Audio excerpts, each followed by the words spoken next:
অনেক সময় ভিডিও কিংবা ছবি তোলার পর ছবিটা ইয়েলোইশ কিংবা ব্লুইশ টোন হয়ে যায়, যা মূলত সঠিক ক্যালভিন কিংবা কালার টেম্পারেচার ক্যামেরাতে ফিক্সড না করার দরুন এমন হয়ে যায়।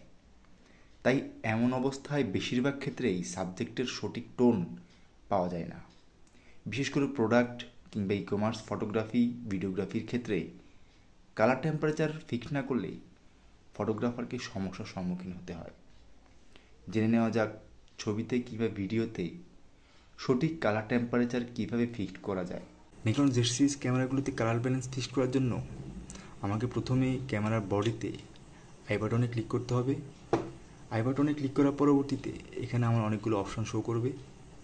এই অপশানগুলোর মধ্যে একটা অপশান হলো হোয়াইট ব্যালেন্স। হোয়াইট ব্যালেন্স অপশানে ক্লিক করলে এখানে হোয়াইট ব্যালেন্স ক্লিক করলে আমরা আমাদের নিজস্ব পছন্দ অনুযায়ী লাইটের কালার ব্যালেন্স ফিক্সড করে নিতে পারবো।